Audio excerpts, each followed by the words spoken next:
The 3 laughing emojis burned into my retinas like acid. He still believes it.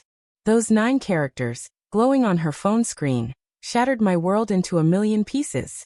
But what came next would shatter hers even more completely. I never believed I could hate someone with such intensity until that moment. My hands trembled as I stared at the message, my heart hammering against my ribs like a caged animal desperate to escape. The shower was still running in the background, and Serena was humming some cheerful tune, completely oblivious that her entire web of lies was about to come crashing down around her. For 6 months, I had been living a nightmare disguised as a relationship. 6 months of manipulation, tears, and emotional blackmail that had drained every ounce of happiness from my soul. I used to think lies were small, harmless things.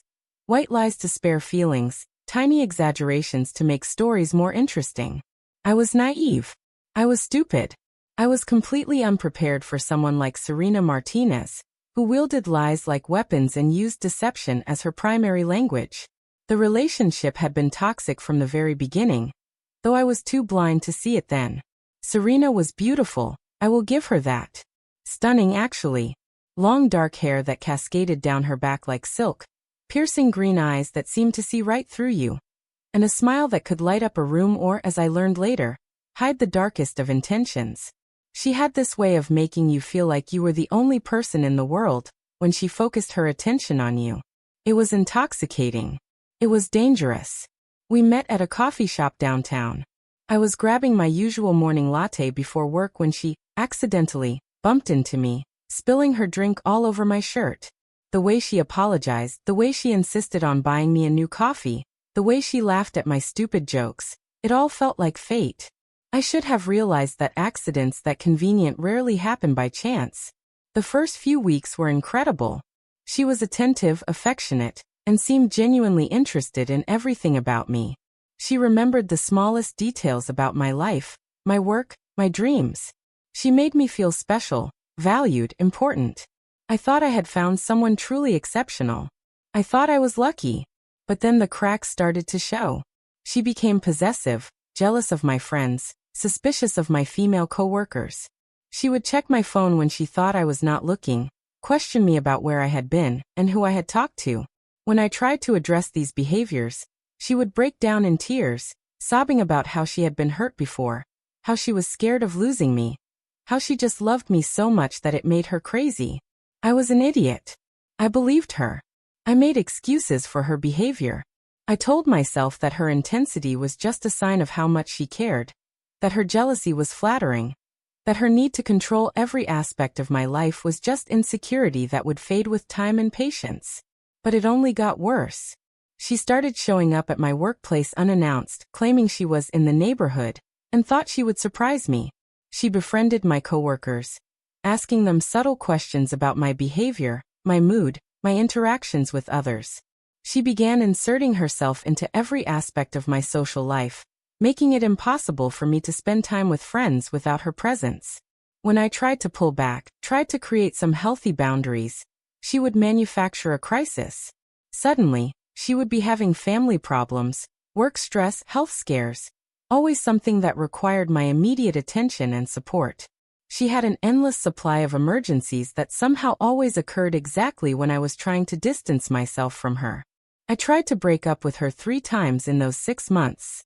3 times, I sat her down and told her that things were not working out, that we needed to go our separate ways. Each time, she would fall apart completely. Hysterical crying, threats of self-harm, desperate pleas about how much she needed me, how I was the only good thing in her life. She would promise to change, to give me space, to work on her issues. And like a complete fool, I would cave. I would comfort her, tell her everything would be okay, and find myself right back in the same toxic cycle. I hated myself for being so weak, for allowing her to manipulate me so easily. But I had never dealt with someone so skilled at emotional manipulation before. She knew exactly which buttons to push, exactly how to make me feel guilty for wanting to leave. Then came the pregnancy announcement. The moment that changed everything. It was a Tuesday evening in late October. I remember the date exactly because it was the day my life took a turn toward absolute hell. I had been working late, trying to finish a project that had been stressing me out for weeks, When I finally got home, Serena was waiting for me in my apartment. She had used the spare key I had stupidly given her months earlier. She was sitting on my couch, looking unusually serious. Her eyes were red, as if she had been crying, and she was wringing her hands nervously. My first thought was that she was about to manufacture another crisis, another reason why I could not possibly break up with her now. "We need to talk," she said, her voice barely above a whisper. I sat down across from her, already mentally preparing myself for whatever drama she was about to unleash. I was exhausted, emotionally drained, and completely unprepared for what came next. She reached across the coffee table and took my hands in hers. Her palms were sweaty, her fingers trembling slightly. She looked directly into my eyes, and for a moment, I saw something there that I had never seen before, genuine fear. "Jordan," she said, her voice breaking, "I am pregnant." The words hit me like a physical blow. My vision blurred, my ears started ringing, and I felt like I was going to be sick. Pregnant. The word echoed in my head like a death sentence. I had been so careful, so responsible. We had always used protection. How could this have happened?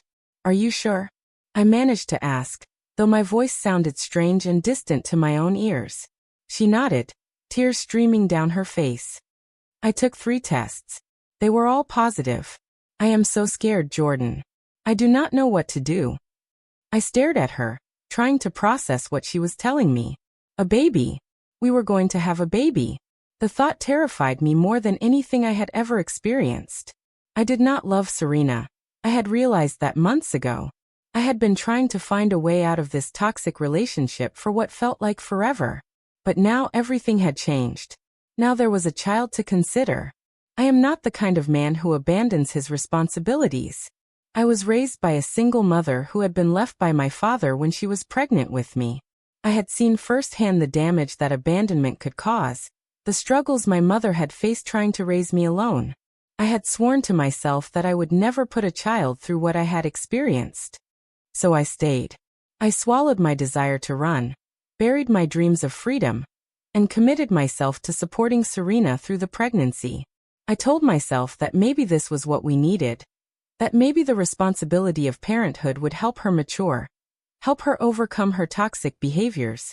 I was wrong about everything. The next few months were a special kind of hell. Serena used her pregnancy as a weapon, wielding it whenever she wanted to get her way.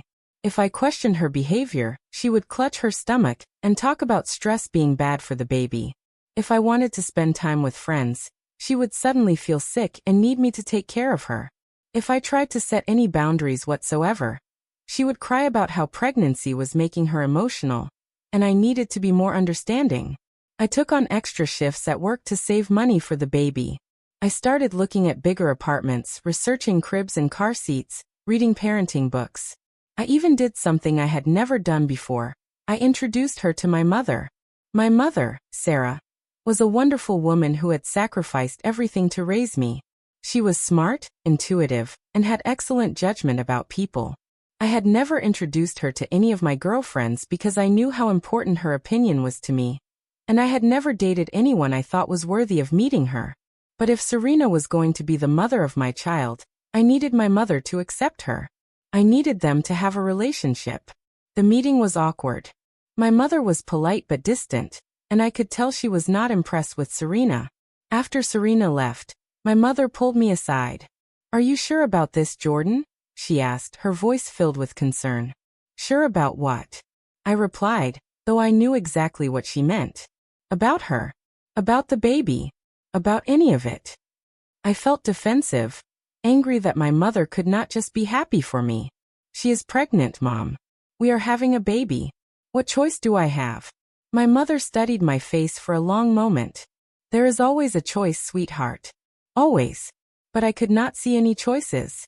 I felt trapped, suffocated, condemned to a future I did not want with a woman I did not love. I was sinking deeper into depression, losing weight, losing sleep, losing myself piece by piece. And through it all, something was nagging at me. Small things, inconsistencies that I tried to ignore but could not quite shake. Serena never showed me the pregnancy tests she claimed to have taken. She said she had thrown them away because they were gross. When I offered to buy her more tests, she became defensive, claiming that I did not trust her. She refused to let me come to any of her doctor appointments. She said she was uncomfortable with me being there, that it was too personal, too intimate. When I pressed the issue, she would become emotional, asking why I was being so controlling, why I could not just trust her. She never seemed to have any of the typical pregnancy symptoms. No morning sickness, no food aversions, no fatigue. When I mentioned this, she would claim that she was one of the lucky ones, that not all women experience those symptoms. But the biggest red flag was her behavior on social media. She was constantly posting about the pregnancy, sharing articles about baby names and nursery decorations, fishing for sympathy and attention from her followers. She seemed to be enjoying the attention and sympathy more than she was worried about actually being pregnant. I told myself I was being paranoid, that the stress of the situation was making me suspicious of everything. I forced myself to ignore the doubts, to focus on being supportive and preparing for fatherhood. Then came the night that changed everything. It was a Friday evening in early December. Serena had come over for dinner, and we had spent the evening watching movies and talking about baby names. She seemed happy, relaxed, more like the woman I had first fallen for. For a moment, I allowed myself to believe that maybe things would work out, that maybe we could make this work.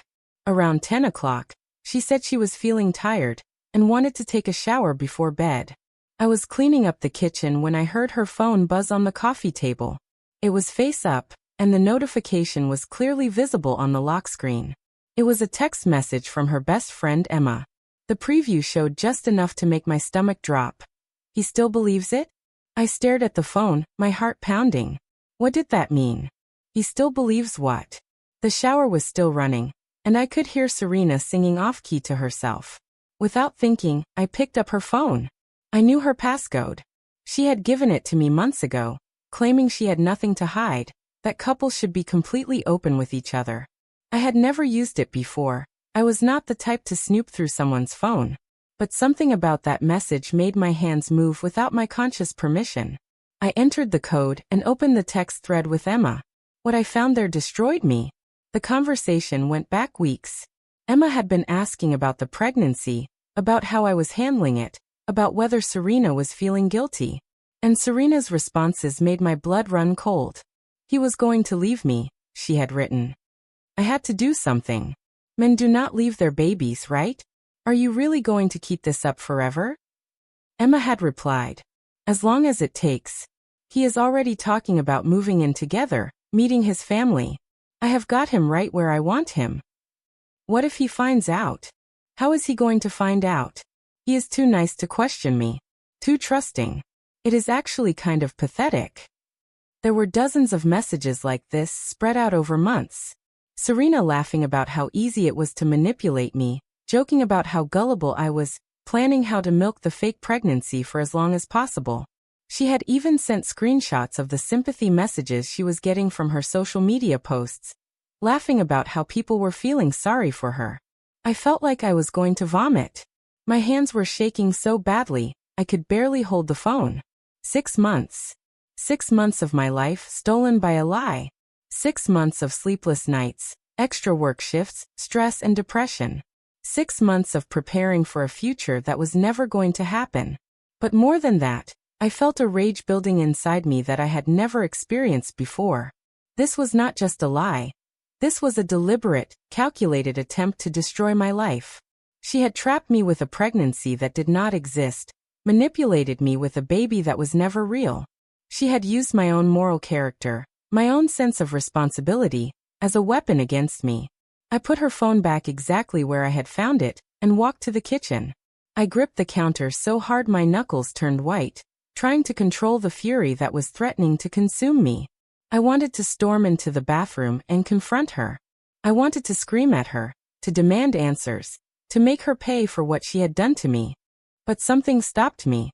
A cold, calculating part of my brain that I did not even know existed began to take over. If I confronted her now, she would find a way to turn it around, to make herself the victim. She would claim the messages were jokes, that she was just venting to her friend, that I was violating her privacy by reading her texts. She would cry and manipulate, and somehow make me feel guilty for discovering her lie. No. If I was going to do this, I was going to do it right.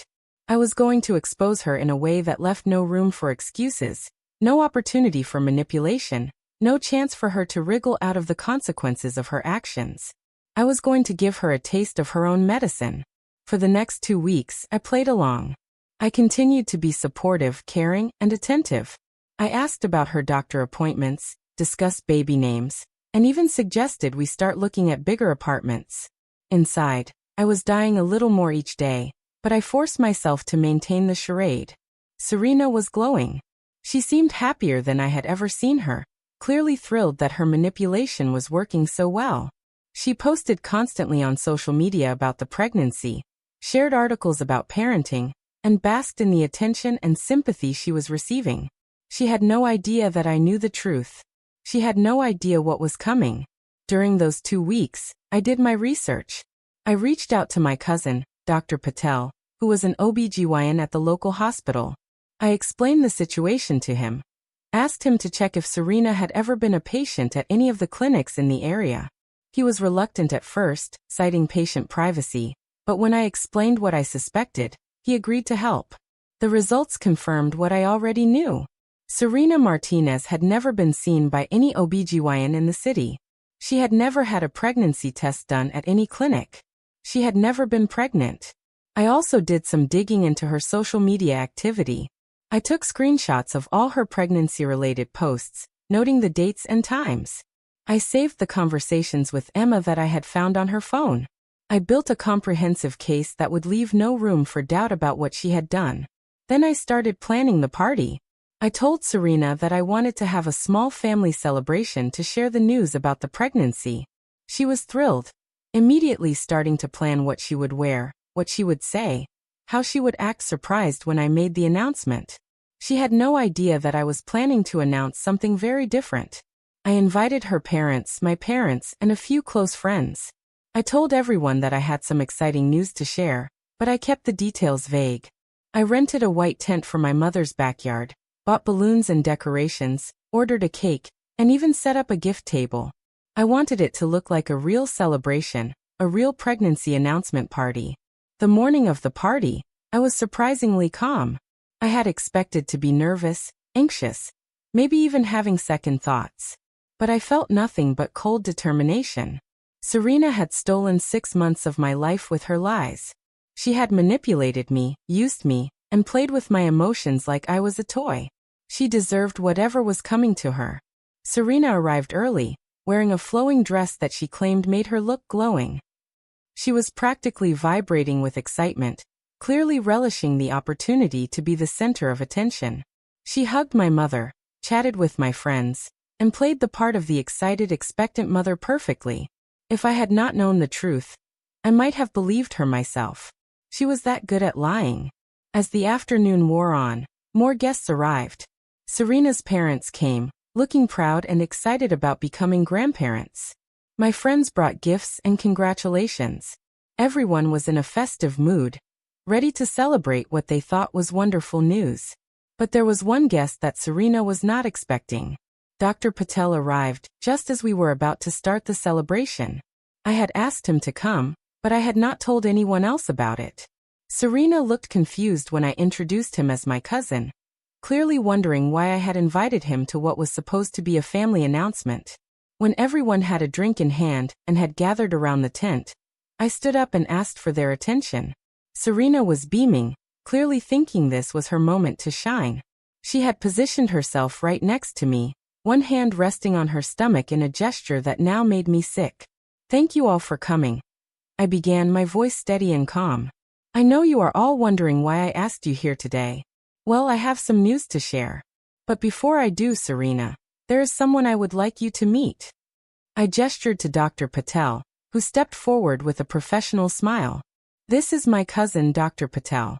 He is an OBGYN at City General Hospital." Serena looked confused, but she smiled and extended her hand to shake his. "Nice to meet you, doctor." "Actually," Dr. Patel said, his voice carrying clearly across the tent, "I feel like I already know you. You see, Jordan asked me to look into your medical records. He was concerned because you had been refusing to let him accompany you to your prenatal appointments. The color began to drain from Serena's face. I checked with every OBGYN practice in the city, Dr. Patel continued, his tone professional but firm. You have never been seen by any doctor for prenatal care. In fact, you have never been seen by any doctor for a pregnancy-related visit at all. The tent fell completely silent. I could hear the wind rustling through the trees, the distant sound of traffic, but not a single person made a sound. Everyone was staring at Serena, whose face had gone from confused to terrified in a matter of seconds. That is impossible, she stammered. There must be some mistake. I have been seeing Dr. Williams at the clinic on 5th Street. There is no Dr. Williams at the clinic on 5th Street, Dr. Patel replied calmly. I called them personally. I reached into my pocket and pulled out the small gift I had been saving for this moment. It was a tiny onesie, soft and white, with words printed across the front in bold black letters. Nice try. I held it up so everyone could see. This is for you, Serena. A little something to commemorate the last 6 months. The tent erupted in gasps and murmurs. Serena's mother put her hand over her mouth in shock. My own mother was staring at me with wide eyes, clearly trying to process what was happening. But Serena was falling apart. Jordan, I can explain, she said, her voice rising to a near shriek. This is all a misunderstanding. I am pregnant. I swear to you I am pregnant. Really? I asked, my voice deadly calm. Then you would not mind taking a pregnancy test right now, would you? I pulled a pregnancy test out of my other pocket. I bought this on the way here. Why do not you go inside and take it? We will all wait right here. Serena looked around wildly, her eyes darting from face to face, looking for some escape, some way out of the trap that was closing around her. But there was nowhere to run. She was surrounded by people who had trusted her, who had believed her lies, who were now seeing her for what she really was. I cannot, she whispered. I am too nervous. The stress might hurt the baby. What baby?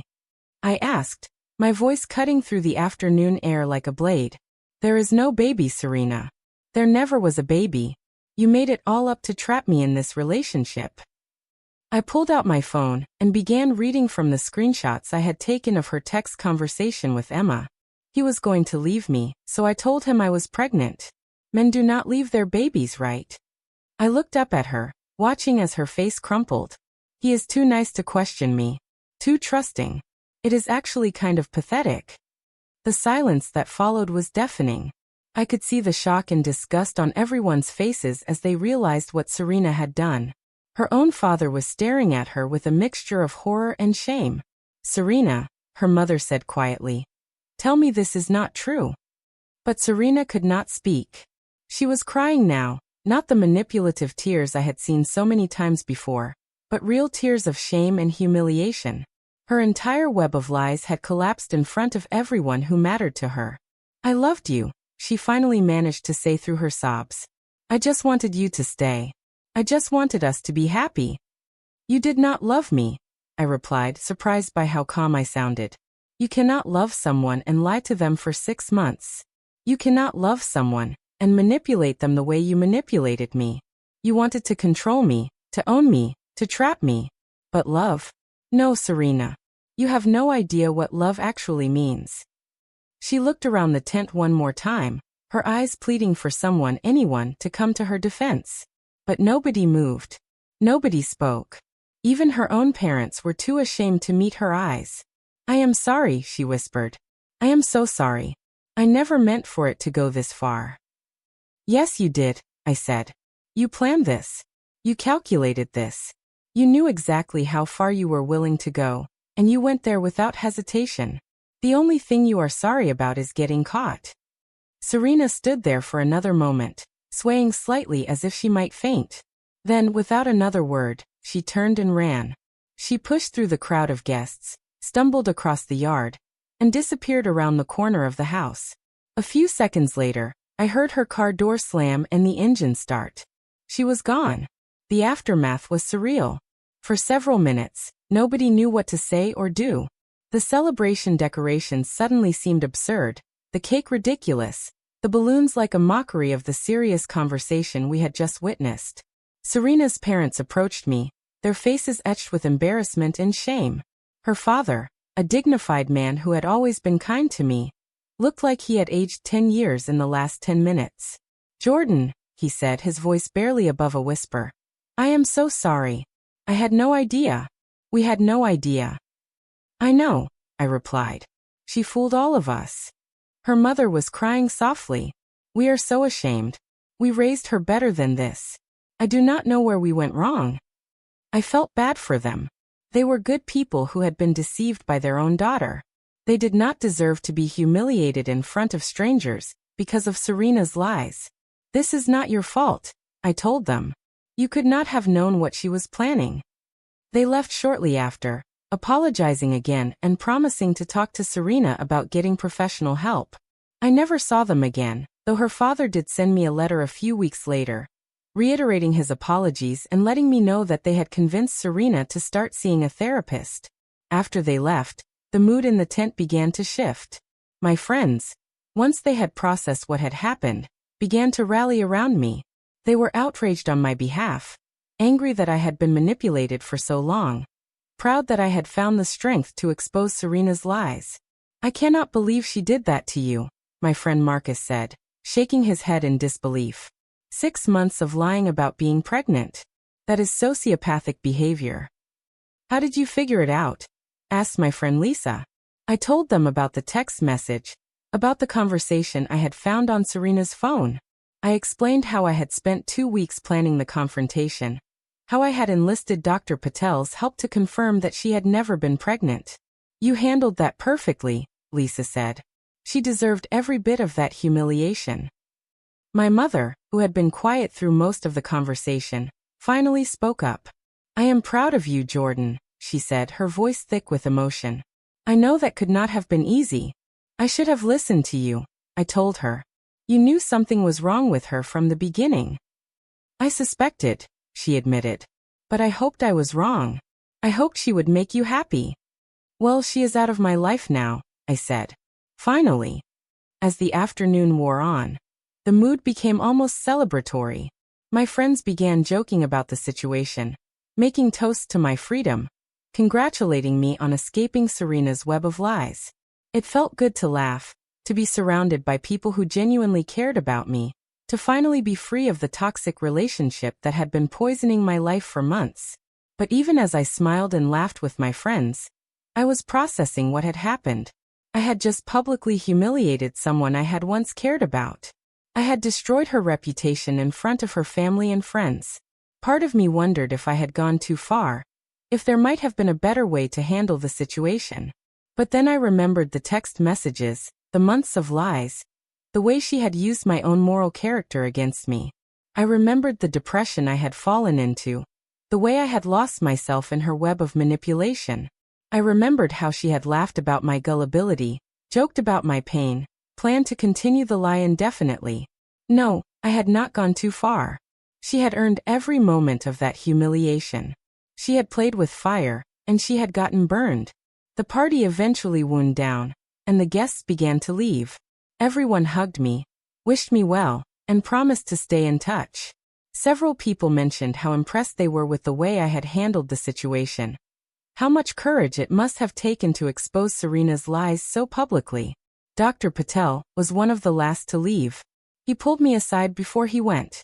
"That was not easy," he said. "But you did the right thing. People like her need to face consequences for their actions. Otherwise, they just keep hurting people." "I hope so," I replied. "I keep wondering if I should have just confronted her privately." "And then what?" he asked. "She would have found a way to manipulate you again. She would have cried, made excuses, promised to change. You would have ended up right back where you started." He was right, of course. I had tried to break up with Serena multiple times, and she had always found a way to pull me back in. If I had confronted her privately about the pregnancy lie, she would have found some way to turn it around, to make me doubt myself, to keep me trapped in her web. After everyone left, I helped my mother clean up.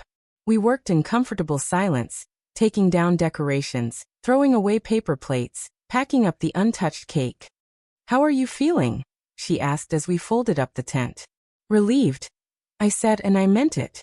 For the first time in 6 months, I feel like I can breathe again. Good, she said. You deserve to be happy, Jordan. You deserve to be with someone who loves you for who you are, not someone who wants to control and manipulate you. That night, I sat in my apartment alone for the first time in months.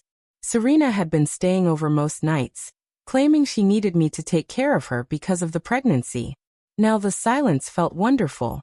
I ordered pizza, watched a movie I actually wanted to see, and went to bed without having to worry about someone else's emotional crisis. It was the best night of sleep I had gotten in months. Over the next few days, word of what had happened spread quickly.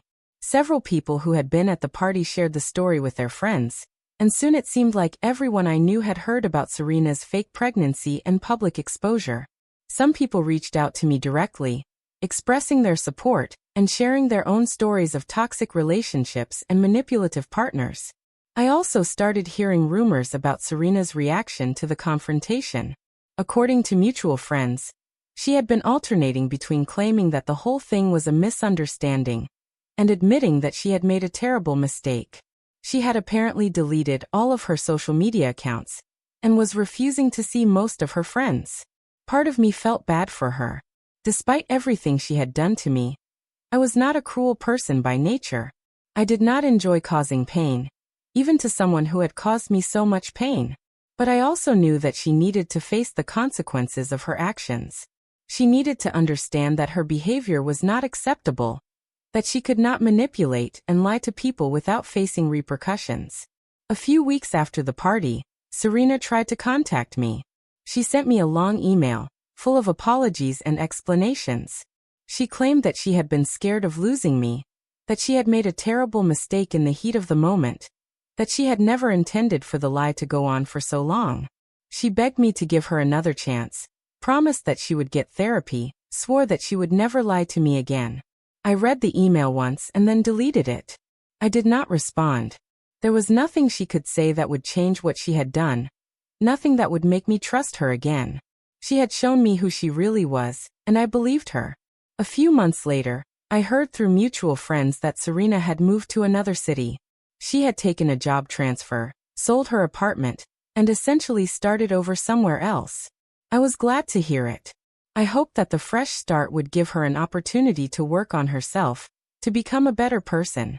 But I also knew that geography alone would not fix her problems. She needed to confront the darkness inside herself, the part of her that was willing to lie and manipulate to get what she wanted. The experience changed me in ways I am still discovering.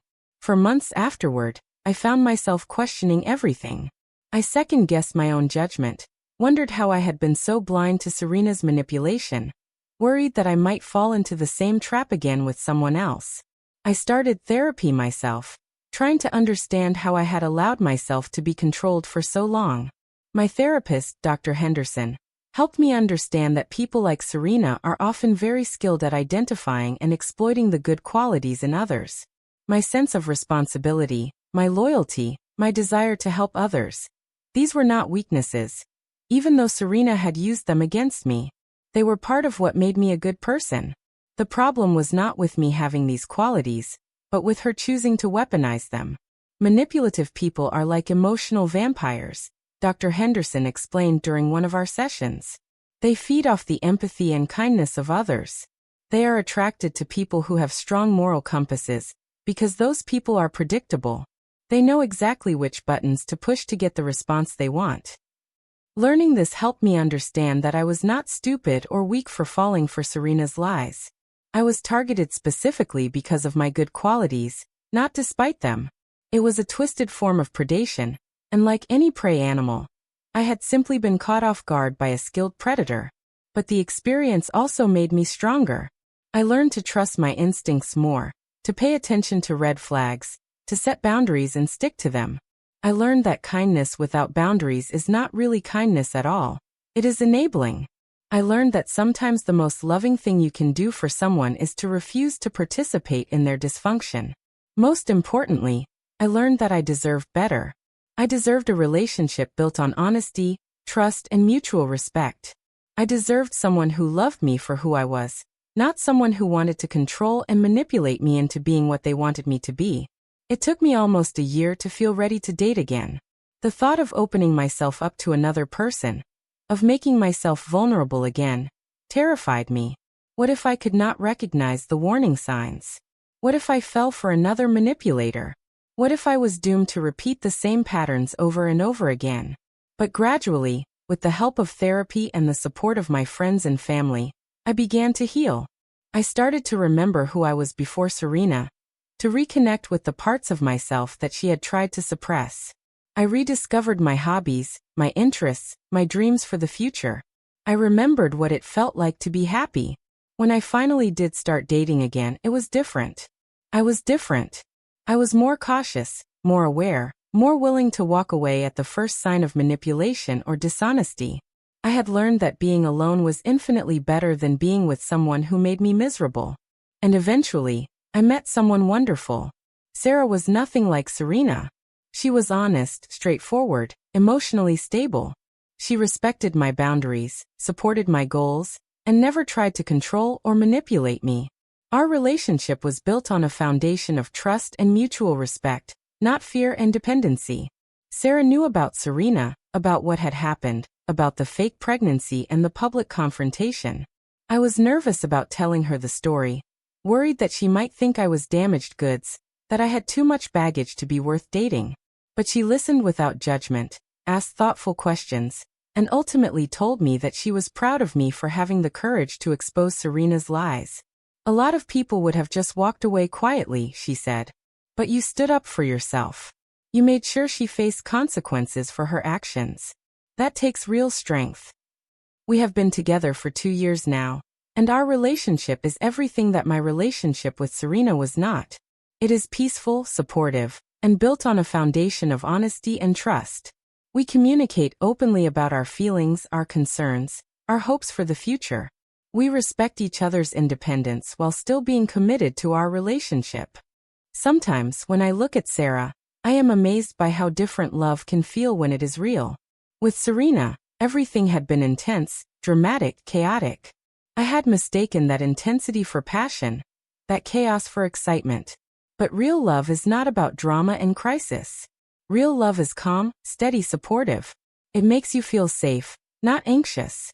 It builds you up rather than tearing you down. I still think about Serena sometimes. Usually when I hear a story about someone else being manipulated or lied to, I wonder if she ever got the help she needed, if she ever learned to build healthy relationships, if she ever truly understood the damage she caused. Part of me hopes she did. Part of me hopes she found a way to become a better person. But mostly, I am just grateful that she is out of my life. I am grateful for the lessons I learned, even though they came at such a high cost. I am grateful for the strength I discovered in myself, for the support of my friends and family, for the opportunity to build a better life. The fake pregnancy was the worst lie anyone had ever told me, but exposing it was one of the best things I ever did for myself. It taught me that I deserved better, that I was strong enough to stand up for myself, that I did not have to accept being treated poorly just to avoid conflict. Looking back now, I can see that the confrontation at the party was not just about exposing Serena's lie. It was about reclaiming my power, my agency, my right to live my life on my own terms. For 6 months, she had controlled me through fear, guilt, and manipulation. But in that tent, surrounded by the people who cared about me, I took that control back. I often get messages from people who have heard my story, people who are dealing with their own manipulative partners, their own toxic relationships. They ask for advice, for guidance on how to break free from someone who is controlling them. I always tell them the same thing. Trust your instincts, set boundaries, and do not be afraid to walk away. But what if they hurt themselves? They ask. What if they cannot handle being alone? What if I am their only source of support? These are the same questions I asked myself when I was with Serena, the same guilt trips she used to keep me trapped. And my answer is always the same. You are not responsible for another person's emotional well-being. You cannot save someone who does not want to be saved. You cannot love someone into being a better person. The only person you can save is yourself. Some people think what I did to Serena was cruel, that I should have handled the situation more privately, more gently. They think I should have given her a chance to explain, to make amends, to change. But these people do not understand what it is like to be systematically manipulated and controlled. They do not understand the psychological damage that this kind of emotional abuse can cause. Serena did not deserve gentleness. She did not deserve privacy. She did not deserve another chance to manipulate me or anyone else. She deserved to face the consequences of her actions publicly, completely, and without the opportunity to spin the narrative in her favor. The public confrontation served multiple purposes. It exposed her lies to everyone who had been deceived by them. It prevented her from continuing to manipulate me. It sent a clear message that her behavior was unacceptable. And most importantly, it gave me back my power. Would I do it again? Absolutely. In fact, I hope my story inspires other people who are being manipulated to stand up for themselves, to refuse to be victims, to demand better treatment from the people in their lives. Lies might get you attention in the short term, but truth always gets the last word. And sometimes, that last word needs to be spoken loudly enough for everyone to hear.